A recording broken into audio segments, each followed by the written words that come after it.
জানিম বাৰু মুখ্যমন্ত্ৰী এজেণ্টটো আৰু একেবাৰে নিজৰ পৰিচয় দি পেলাই নকৰে নহয় যে মই মুখ্যমন্ত্ৰী এজেণ্ট বুলি মনে মনে তেনেকুৱা কৰিব পাৰে মই নাজানো আৰু মই মুখ্যমন্ত্ৰী এজেণ্ট বুলি মই তেওঁক কোৱাও নাই মই কেৱল কৈছোঁ যে কথা কওঁতে অলপ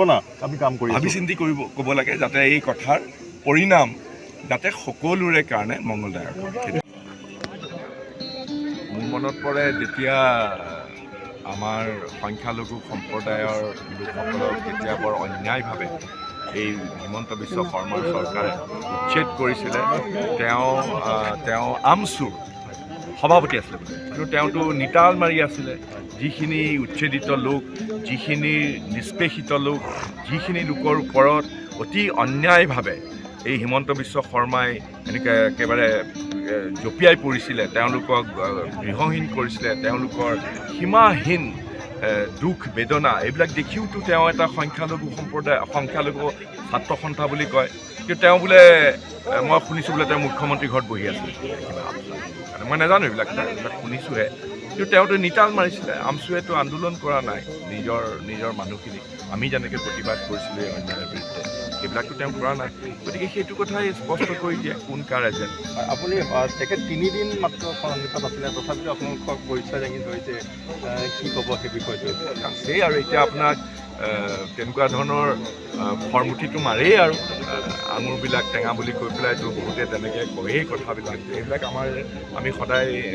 সেইবিলাকৰ সন্মুখীন হওঁ গতিকে তেওঁ কিবা অন্য কিবা নহয় সেইটোৱে অনন্যটো তেওঁ নহয়। Thank you. নগাঁৱৰ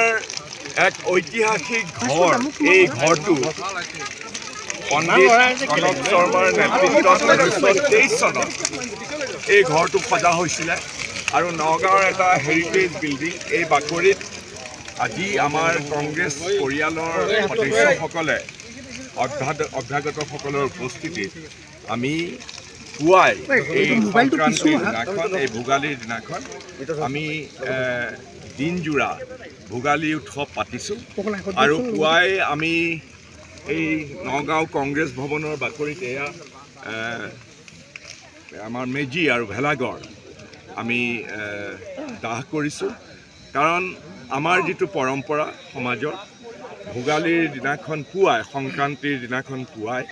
আমি অগ্নি দেৱতাক পূজা কৰোঁ প্ৰণিপাত জনাওঁ আৰু এয়া মেজি দাহ কৰি পেলাই আমাৰ মাজত যিমানবিলাক অপশক্তি আছে আমাৰ ব্যক্তিগতভাৱে আমাৰ মনৰ মাজতো যদি কিবা এনেকুৱা ধৰণৰ ইন্দ্ৰিয় এনেকুৱা ধৰণৰ বেয়া বস্তু যিবিলাক আছে সেইবিলাক আমি সমৰ্পণ কৰোঁ অগ্নি দেৱতাৰ ওচৰত আৰু আমি প্ৰাৰ্থনা জনাওঁ যাতে সকলোৰে মংগল হওক সমাজৰ অপশক্তি অশান্তি অসূয়া সেইবিলাক দূৰ কৰি পেলাই ভোগালীয়ে যেন সকলোৰে জীৱনত প্ৰাচুৰ্যতা আনক শান্তি আনক সম্প্ৰীতি আনক আৰু হিংসা বিদ্বেষ ঘৃণা এইবিলাক অপশক্তিবিলাক আমি পাছলৈ এৰি দাহ কৰি পেলাই আমি আগলৈ যোৱাৰ মানসেৰে আমি এই ৰাতিপুৱাই এই মেজি দাহ কৰোঁ ভেলাঘৰ দাহ কৰোঁ গতিকে আজি আমাৰ এই বাকৰিত নগাঁৱৰ এই ঐতিহাসিক কংগ্ৰেছ ভৱনৰ বাকৰিত আমি ভোগালী উৎসৱ পাতিছোঁ মোৰ সতীৰ্থসকল আমাৰ দলীয় আমাৰ কংগ্ৰেছ পৰিয়ালৰ সদস্যসকলৰ লগতে মই ইয়াৰ পৰাই সমগ্ৰ নগাঁওবাসী অসমবাসী সকলোকে আমাৰ ফালৰ পৰা হিয়া ভৰা শুভেচ্ছা জনাইছোঁ যে অনাগত দিনবিলাক যাতে সকলোৰে বাবে মংগলময় হওক। নহয় তেওঁ কিহৰ কাৰণে আঙুলি টোৱাইছে মইতো নাজানো আৰু সঁচা কথা ক'বলৈ গ'লে ময়ো দেখিছোঁ তেওঁ আচলতে আমি ভাল পোৱা নাছিলোঁ মই এইটো কথাই কৈছিলোঁ তেওঁক কোৱা নাই মোৰ দলীয় সভাপতিক কৈছিলোঁ যে আমি সকলোৱে সমাজত যিসকলে দায়িত্ব পায় বা দায়িত্ব লয় দায়িত্ববাহী লোকে আমাৰ দলৰে হওক বাহিৰৰে হওক সমাজৰে হওক সকলোৱে এনেকুৱা কথা ক'ব নালাগে যিবিলাক কথাই আমাৰ সমাজত বিভাজন আনে আমাৰ সমাজত অশান্তি আনে কাৰণ কিছুমান স্পৰ্শকাতৰ সংবেদনশীল কথা আমি দুখিমাখি ক'ব লাগে যিসকলে দায়িত্বত থাকে সেইকাৰণে সেই কথাহে সকীয়াই দিছিলোঁ গতিকে কাৰণ তেওঁ কংগ্ৰেছত যোগদান কৰি মই এইষাৰ কথা কোৱাৰ কাৰণেই যদি তেওঁ ক্ষুণ্ণ হৈ পেলাই তেওঁ যদি কংগ্ৰেছৰ পৰা পদত্যাগ কৰিছে মই ভাবোঁ এইটো দুৰ্ভাগ্যজনক। তেওঁ পদত্যাগ পত্ৰত আপোনাৰ বিৰোধী দলৰ প্ৰতি দেৱব্ৰত শইকীয়াৰ নাম উল্লেখ কৰিছে। তেওঁৰ কথা, তেওঁ হয়তো ইয়াতো ৰাজনীতি কৰিছে মই নাজানো এইটো কথা, কিন্তু এইবিলাক আচলতে উচিত নহয়। মই কৈছোঁ যে আমাৰ সকলোৰে দায়িত্ব আছে। মই এইটো কথাই কৈছিলোঁ যে দায়িত্বশীল বা দায়িত্ববাহী লোকে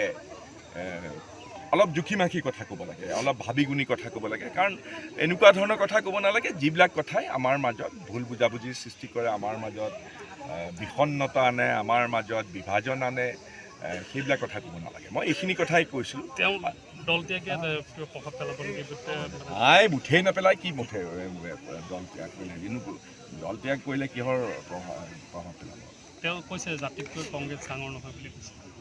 আমিনো কেতিয়া কৈছোঁ জাতিতকৈ কংগ্ৰেছ ডাঙৰ বুলি?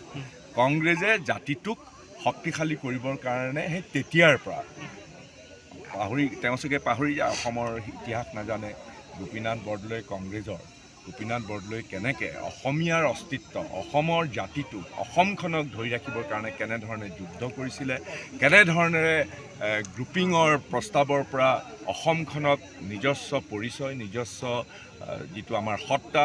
অসমীয়া সত্তাটো সকলোকে লগত লৈ বৰ অসমক ধৰি ৰাখিবৰ কাৰণে যি ধৰণে গোপীনাথ বৰদলৈৰ দৰে ব্যক্তি আৰু তাৰ পৰৱৰ্তী সময়তো তাৰ আগতেও স্বাধীনতা সংগ্ৰামতো যুগে যুগে কংগ্ৰেছ পৰিয়ালৰ সকলোৱে যি অহুপুৰুষাৰ্থ কৰিছিলে তেওঁ পাহৰি গ'ল। স্বাধীনতা সংগ্ৰামত আমাৰ যিসকল আছিলে, আজি নগাঁৱতে আজি ভোগেশ্বৰী ফুকননীকে ধৰি পেলাই, আমাৰ হেমৰাম পাটৰকে ধৰি পেলাই, আমাৰ এই যি শ্বহীদসকল কিহৰ কাৰণে কৰিছিলে? সকলো কংগ্ৰেছী আছিলে, সকলো কংগ্ৰেছ কংগ্ৰেছ দলটোৰ সদস্য আছিলে, ব্ৰিটিছৰ বিৰুদ্ধে যুদ্ধ কৰিছিলে। সেই ইতিহাস জানিব লাগে চবেই, আৰু সেই ইতিহাসক সন্মান কৰিব লাগে, আৰু সেয়া হ'ল কংগ্ৰেছৰ পৰম্পৰা।